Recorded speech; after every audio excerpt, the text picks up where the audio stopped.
Gaforria blu në lagunën e Karavastas është kthyer në një shqetësim real pasi prej vitesh dëmton biodiversitetin. Shoqata e biologëve të Shqipërisë në bashkëpunim me administratën e zonave të mbrojtura të qarkut Fier, Divjak Karavasta, të mbështetur dhe nga organizmat e Bashkimit Evropian, ka organizuar në pyllin e Divjakës një panajir kulinarie me sloganin "Konsumoni gaforren blu, mbroni lagunën". Në këtë panajir morën pjesë restorantet e plazhit të Divjakës, por edhe të gjithë zonës së lagunës së Karavastas, të cilët prej 10 vitesh në menyt e tyre ofrojnë për konsumatorët edhe gaforren blu. Përhapja e kësaj specieje mjaft evazive është kthyer në dhimbje koke për shumë institucione dhe biologët mendojnë se duke kthyer konsumin e gaforres në masivitet mund të shërbejë në uljen e numrit të kësaj gjallëse në lagunën e Karavastas. Victoria Nacho, biologe dietologe, është shprehur se kjo nismë do të shërbejë në frenimin e përhapjes së gaforres blu.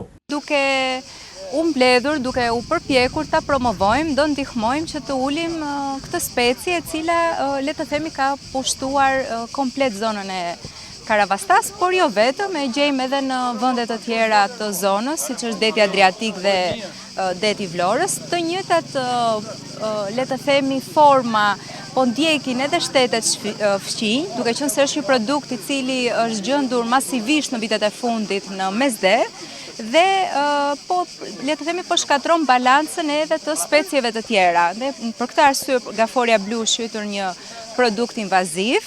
Kulinaria e zonës ofron në restorantet e saj gaforren blu, e cila nga pikpamja e ushqyeshmërisë ka vlera të larta dhe krahasohet me aragostën apo dhe specie të tjera.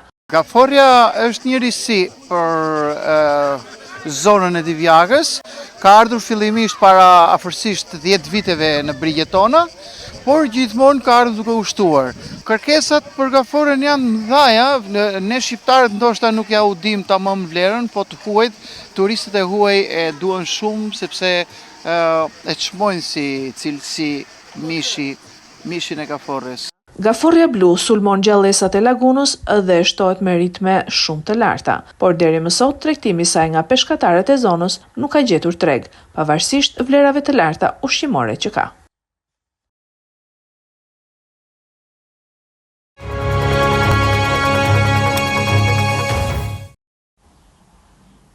Rreth orës 6 në fshatin Vidhisht të Roskovecit dyshohet se 35 vjeçari me inicialet RB ka qelluar me armë gjahu ndaj ish vjerit të tij KP 58 vjeç, i cili humbi jetën, si dhe ka plagosur ish vjerën BP rreth 55 vjeçe, e cila po merr trajtim mjekësor në spital dhe mori peng ish të fejuarën e tij.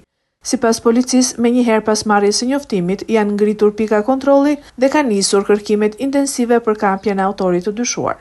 Hetimet paraprake tregojnë se ai është larguar nga vendngjarja me automjet, së bashku me ish bashkëshorten e tij RP, duke marrë me vete edhe armën e gjahut. Pas ngjarjes, ka reaguar dhe drejtori i Drejtorisë Vendore të Policisë Fier, Erion Ahmeti, i cili ka folur për rrethanat e ngjarjes dhe veprimet e ndërmarra nga strukturat e policisë për identifikimin dhe kapjen e autorit të dyshuar. Ai theksoi se shërbimet e policisë janë angazhuar maksimalisht në operacionin e kërkimit, ndërsa grupi hetimor në bashkëpunim me prokurorinë po punon për zbardhjen e plotë të ngjarjes dhe dokumentimin ligjor të saj. Jemi ende duke negociuar me të gjitha strukturat, me të gjithë organizimin e shërbimeve, jemi duke negociuar me autorin për të dorëzuar. Duke qenë në këto kushte të kësaj ngjarje, nga ana e Drejtorisë Vendore Fier është vlerësuar maksimalisht të gjitha strukturat e posaçme për uljen e rrezikshmërisë dhe parandalimin e çdo ngjarje kriminale të tjera.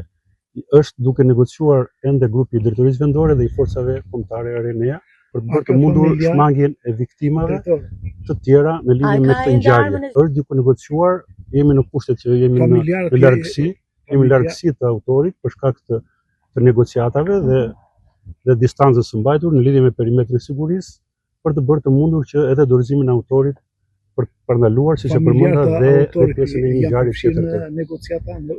Ende nuk ka një informacion të saktë, pasi grupi në drejtimin e prokurorisë me prokurorin në vendngjarje është duke hetuar dhe duke marrë gjitha shkaqet dhe jemi përpara këtij fakti të kësaj ngjarje. Ende nuk kemi një informacion të saktë në lidhje me, nuk ka qenë me marsiguria personi, jemi në kushtet e një debati të lindur me familjet e ish të dashurës. Por ato vlen për të dokumentuar dhe për të dalë përpara jush për dhënë një versionin më të saktë të kësaj ngjarje. Vajza në çfarë momenti është kapur?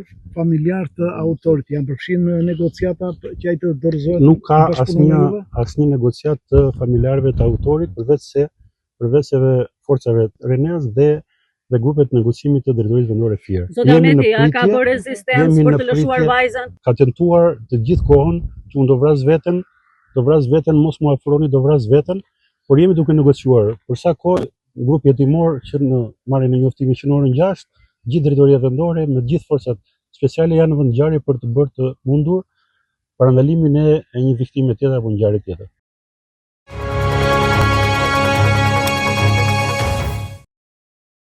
Të bësh një jetë si Bari Medi në zonat kodrinore të Mallakastrës do të thotë të zgjedhësh një punë tradicionale që kërkon përkushtim dhe lidhje të ngushtë me natyrën. Ajo përfshin punë të palodhur, ecje në terrene të vështira, qëndrim në stane dhe punë të vazhdueshme ndaj kopes. E tillë është dhe jeta e 67 vjeçarit Adrian Jahaj, banues në Aranitas. Brez pas brezi që në moshën 17 vjeçare ai është përkushtuar për kujdesjes ndaj bagëtive. Sot e zotëron një tuf me 180 krerë dhi dhe dita e tij nisje në agim shumë orë para lindjes së diellit. Ajo përfshin nxjerrjen e tyre në kullot, mjeljen dhe mbrojtjen nga kushtet e vështira të motit. Gjej në kohën e Xhaxhit, ka vajtur 17 vjeç, sot jam 61 vjeç, pa unë da hanga ky punë. Me ndihmën e gruas i mbaj. S'ka, kisha çuna. Çuna të dy më lanë ikën u rritën se u gëzohet punës bote, kupton. Unë mëngjes lijem në orën 5. Kam lop të ngrihem, do pastaj lop, do të hedh agji, do të hedh do të miel, do të hedh hajën, mbava punë. Do të rrit me gruan, do miel rrit, do nisim qumshin, po ngeli qumush do ta valojmë të bëjmë djath. Do shojmë rrit.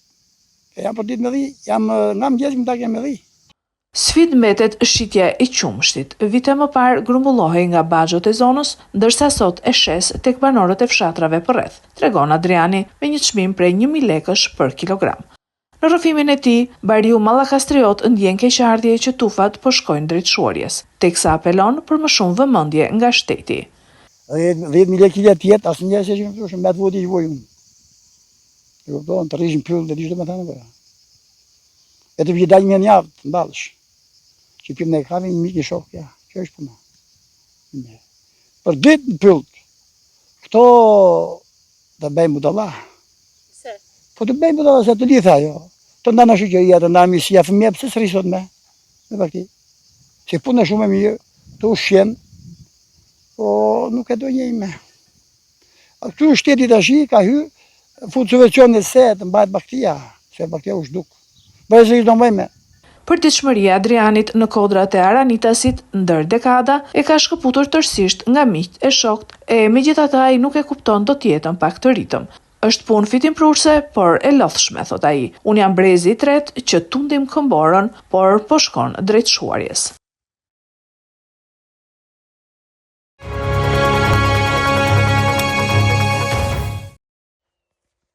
Avioni i ri ultra i gjatë i Qantas është ulur në tokën australiane për herë të parë të premten pas një fluturimi prov 19 orësh direkt nga Franca. Airbus A350 1000 ULR i projektuar për Qantas për të kryer disa nga fluturimet më të gjata komerciale në botë, u nis për një udhëtim pa ndalesa nga fabrika e prodhimit të Airbus në Toulouse të Francës të njëjtën, me destinacion Melbourne-in. Avionët janë projektuar për të fluturuar deri në 22 orë pa ndalesa për itinerarin direkt të kompanisë nga Sydney në Londër, që pritet të fillojë në tetor 2027. Fluturimi prov ka tërhequr vëmendjen e entuziastëve të transportit me më shumë se 67.000 njerëz që ndoqën rrugën e tij prej gati 17.000 kilometra.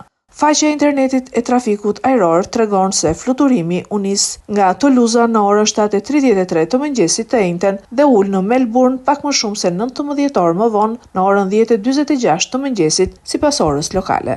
Në një deklaratë Qantas tha se 4 pilotët testues të fluturimit të Airbus dhe 5 inxhinier testimi ishin në bord. Ata dhe avioni do të qëndrojnë në Melbourne gjatë fundjavës dhe më pas do të kthehen në Toulouse të hënën, me 2 pilotë të Qantas që do të bashkohen në bord. Avioni ka një rezervuar shtesë karburanti me kapacitet 20.000 litra, çka e lejon të fluturojë në trajektore të gjata deri në 18.500 kilometra. Kantas në qershor tha se po blinte 12 avion, me 238 vende në vend të 300 vendeve që ka modeli tjetër A350-1000. Planet e projektit Sunrise të Kantas për shërbime pandalesa midis Sydney dhe Londrës janë shtyrë disa herë në vitet e kaluara.